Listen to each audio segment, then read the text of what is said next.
recorded. Hello, everyone, and welcome. Thank you for being here today. My name is Kathy Bollinger. I'm the Managing Director of Embracing Aging for York County Community Foundation. We want to build a community that is inclusive and respectful of all ages.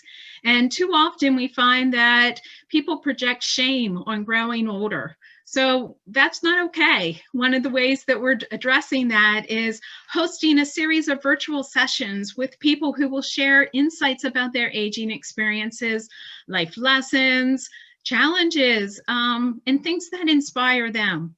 The hope of these sessions is that, number one, it helps you think differently about your aging and helps you inspire you to be more proactive, not only in embracing your own age, but helping us create a York County that is both a great place to grow up and grow older. Our session is being recorded and it will be available on a blog in a couple of weeks. If you would like to learn more about our work, please visit our website at www.embracingaging.org. And you can also follow us on Facebook. If you're on Facebook, like us at YCCF Embracing Aging.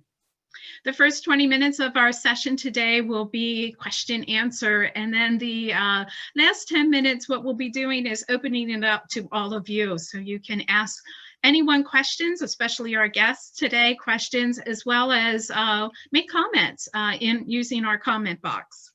So with that, I'd like to introduce our guest for today. And joining me is Joel Conway. Joel works at BAE Systems as a continuous improvement specialist, and he has spent most of his career in training and implementing lean manufacturing and continuous improvement processes.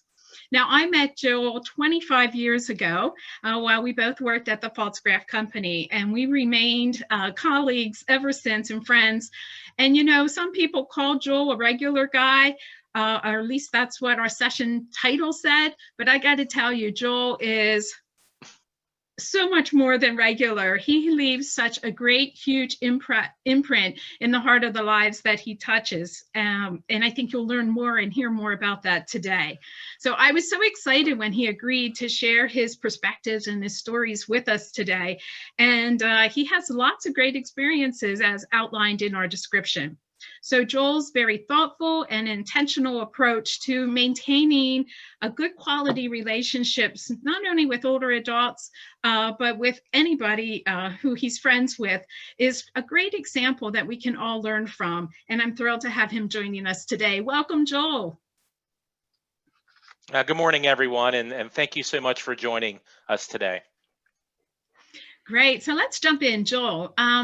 Your grandmother lived to be age 101, and your grandma lived to be age 95, both of whom are on your mother's side of the family. So can you share some favorite memories about each of them, and then tell us how their longevity has shaped your own aging and views about older people?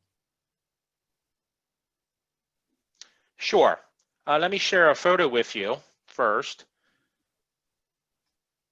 So this is a 5-generation picture. My great-grandmother is on the left, Anna Howard, and she died in April of 2007.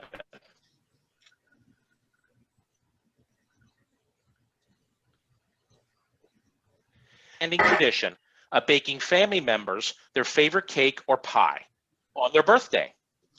The tradition started with her 2 sons, and then their wives, and then their kids and their wives, and then their kids, kids, and wives, and so forth. 90s, this tradition.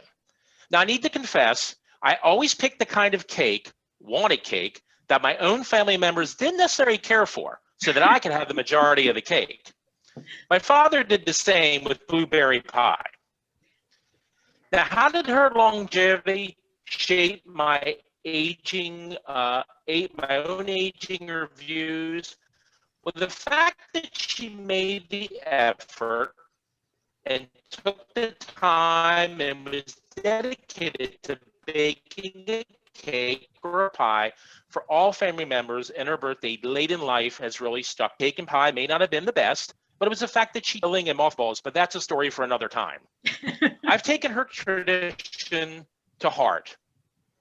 I try to make every family members, my close friends, on their birthdays and anniversaries. Now, I'm no way a baker, but I call the person, and that's my recipe. So that was my great grandmother. So Joel, I'm going My to, grandmother, excuse me, Joel. go ahead. So we're having Yes. some challenges with your sound, and I want to make certain that everybody can hear. Is it possible to switch off of the headset onto a different microphone? I'll try. I'm sorry to put you on the spot. So I got to tell you, Joel, I love walnut cake. So if you, that would be like one of my top ones. Can you speak a little louder? Is that better? Is that better? What do you think, everybody? Can you hear him okay? Okay. Just a thought, Kathy. It also might be his video. Video chews up a lot of bandwidth. So I saw somebody at one point, you switched off the video, or somebody did, and then his sound came through fine. So that might be the issue also. Okay. So you might try it without his video, possibly. Thank you, Dick. I appreciate it. All right, let's try again. Can you hear me okay now? But I would use this. Can you put the headset back on? Yeah. Okay. Sorry. But then just turn off the video. I think that might work.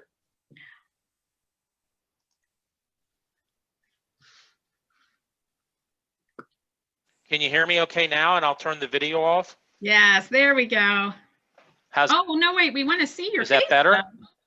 Well, I don't think that'll, yeah, okay. Let's that okay? try it, but like Dick said, if we have challenges, we'll have to ask you to turn that off. All right, go ahead. I'm sorry. So you were telling us about your grandma. Okay. So let me share a picture of my grandmother.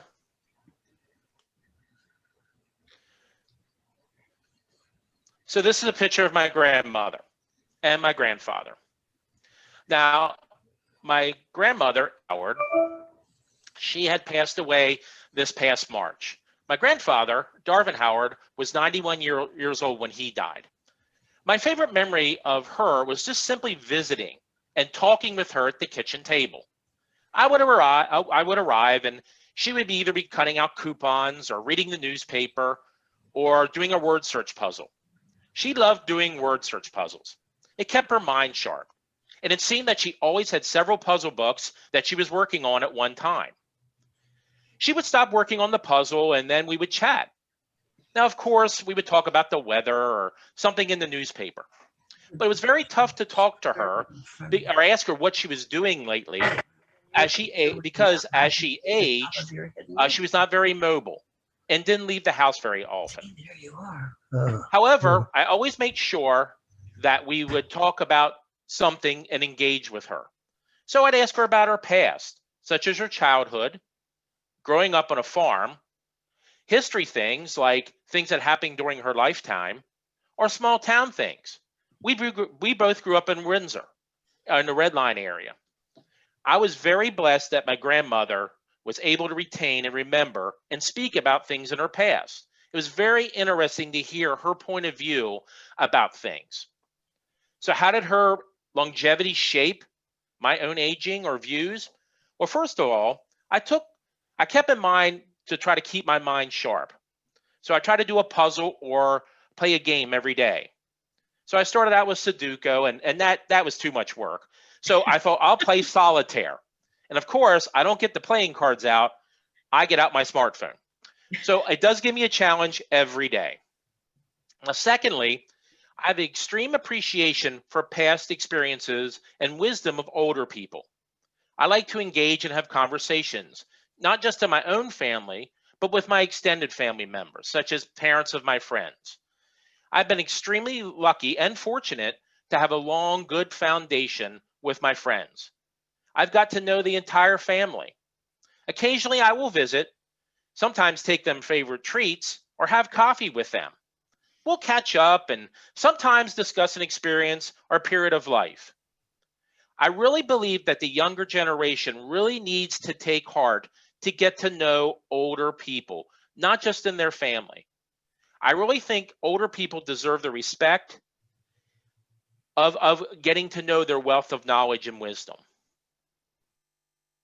Wow, that's wonderful, Joel, and that's great. And you know, I know that in addition to spending time with your families and friends, you also help people who are facing some difficulties as they age, or maybe going through some difficult transitions. And sometimes people, when this happens, they only focus on the negative aspects of aging. And that can be really, really tough. So, what are some lessons learned, or maybe some aha experiences that you can share with us regarding how you've helped people through these transitions and how they've impacted your life? Sure. I'd like to start with my father-in-law. So let me show you a picture of my in-laws. So this is Wayne in Virginia. Wayne became a widower when he lost his wife, Virginia, in 2002. Now, obviously, my father-in-law at the age of 75 wasn't necessarily prepared to go on the rest of his life alone. As in most marriages, from their generation, there is usually one dominant spouse who carries the workload, maybe with the finances, the cleaning, the cooking, looking at the health insurance details, and so forth. Now, my wife, Susan, who they had later in life and was also an only child, and I began to assist with helping and getting things in order and transitioning them to continue his life. Now, kind of what do I mean by assist or in order or transition? Well, I wanted to help him gain confidence. I should say we wanted to help him gain confidence so that he could do things on his own, maintain a good quality of life, and have future plans in order. So Wayne was able to do this for some time in his own home. He did some light cooking and light cleaning, and he went to the grocery store on his own. But now, unfortunately, it did, and eventually he needed assistance. So we founded an organization, Home Instead. And my wife and I did a lot of research of different organizations throughout the community. And Home Instead is who we settled with. They were wonderful. They came to his house and they helped him clean and made some meals for him, maybe bathed him occasionally. But it really helped him continue his life in his home. Unfortunately, he did run into some medical issues, and he did eventually have to move to an assisted living, where he went to the Haven at Springwood. He was able to live 12 years after his wife passed away, which I feel is a credit to him for persevering and not giving up. Another experience as far as lessons learned from my father-in-law is when my dad passed away in 2012. Now, I was able to assist my mother in her own transition. Now, it wasn't exactly the same situation as my father-in-law, but based on things that I learned through the journey with my father-in-law, I was able to assist her with losing a loved one, how to prepare maybe financially, budgetary, and future expenses, and future plans.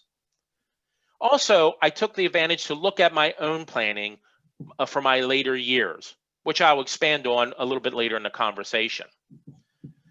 Some aha moments, I would say, would be, in the case of my father-in-law, the need of having a living will. My mother-in-law did not have a living will, but we worked with Wayne to establish one. We also wanted to make sure we looked at the will to make sure there were properly information in there, because you'd have to update that due to this situation. We wanted to make sure that it was documented his wishes. And finally, we started to think about pre-planning his funeral. The rush to plan our mother-in-law's was very stressful for him and for our family.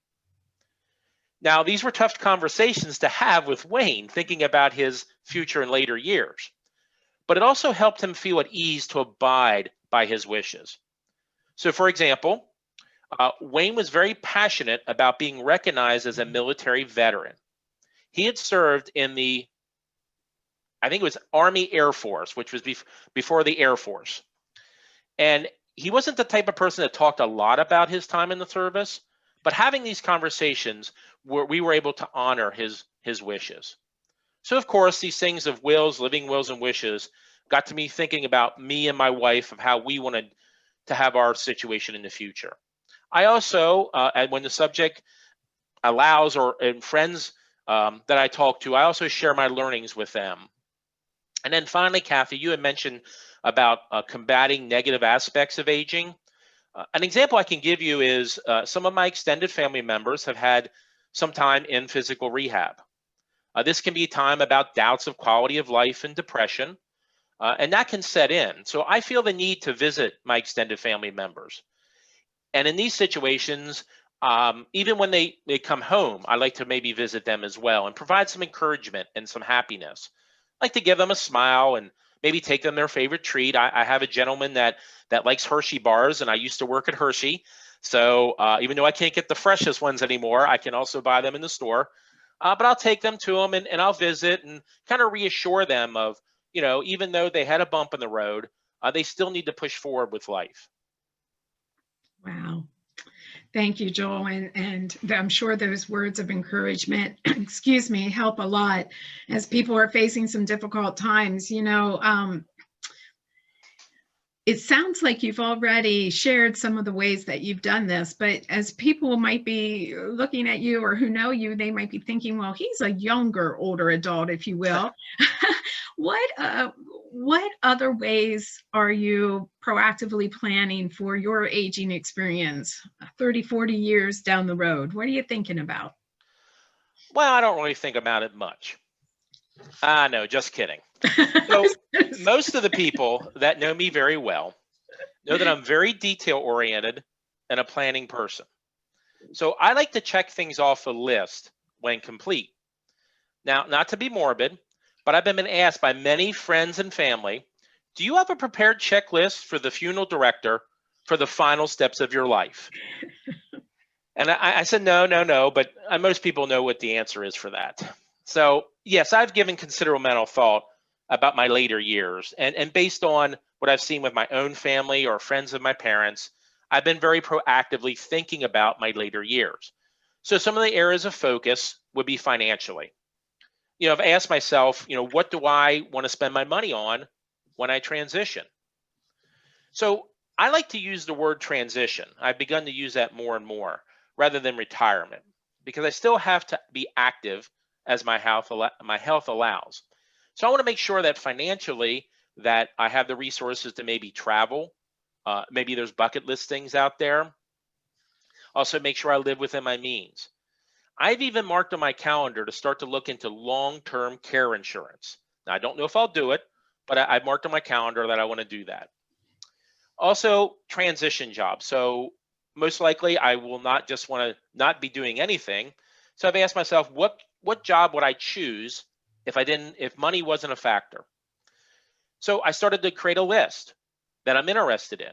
Started to lay the groundwork for maybe potential future jobs. I also make sure I'm active in volunteering. So when I can, I pack for senior boxes at the York County Food Bank. And I want to do this in my later years. But also I've had experience with junior achievement. And I'd like to be able to share my life experiences with the younger generation. And as I said before, I think it's very important that we inform them about the importance of engaging or taking an interest in the aging population, because one day they're going to be aging as well. Housing. Now, before we had our son, we child-proofed the house, right?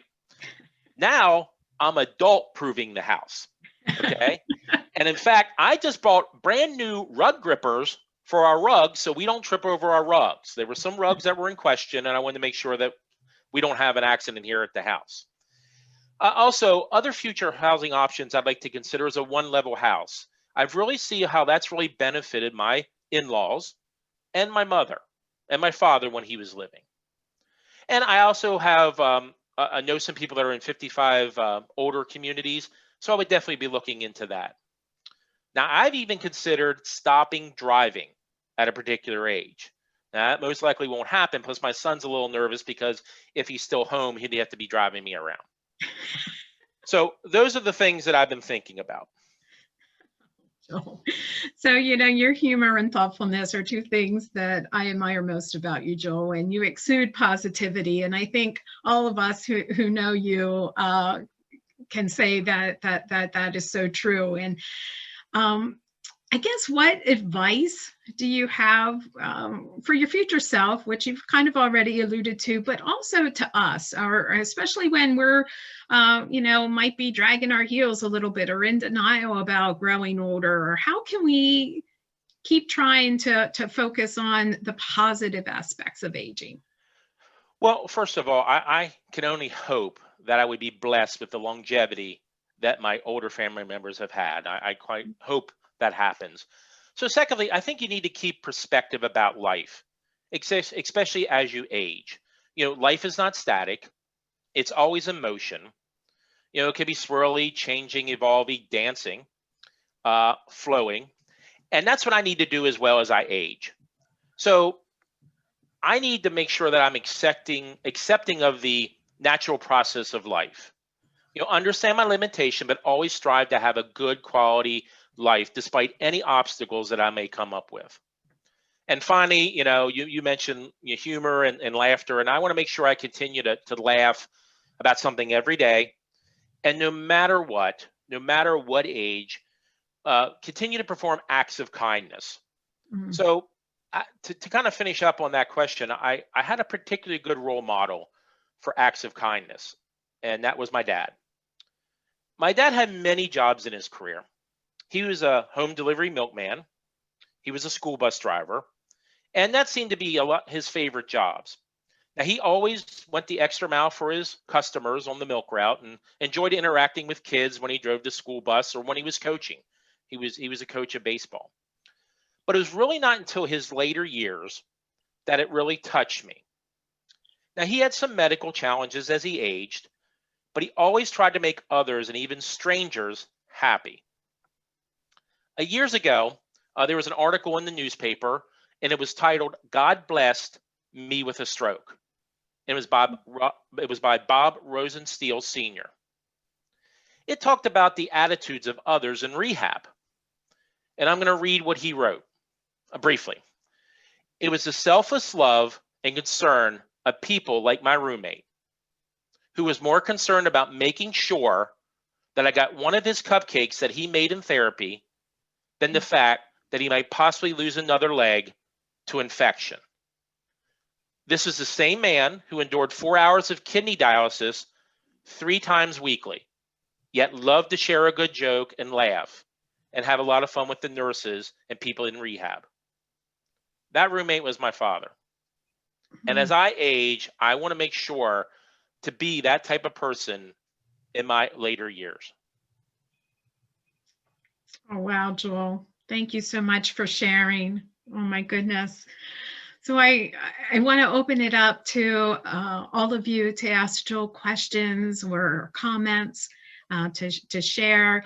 And as we're doing that, you can either unmute yourself to ask them, or you can put them in the chat box and we'll ask them through that. And Joel, as we're giving people a chance to react, one of the things that you shared was about the importance of intergenerational exchanges.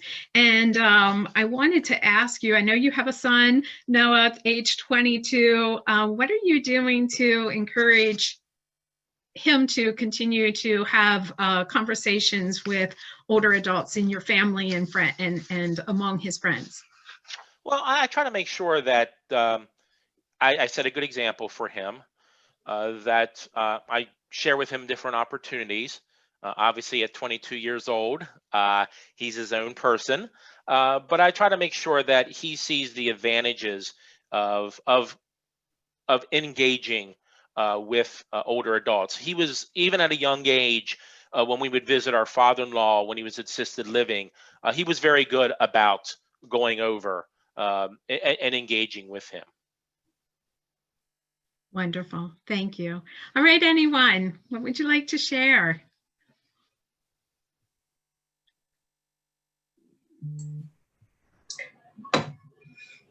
Go ahead, Cynthia.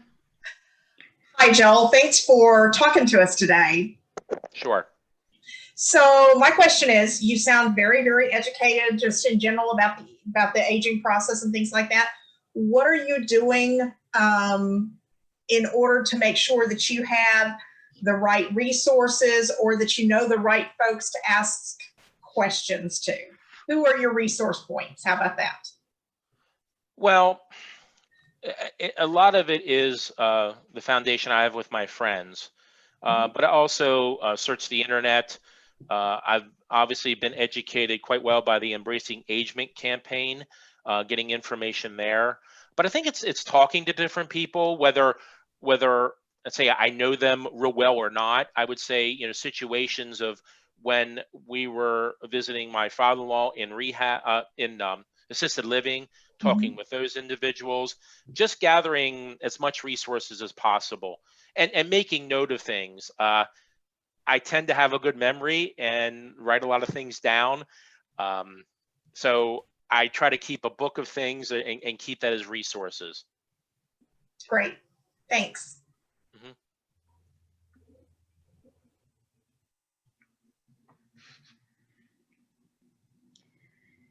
Any other questions or thoughts?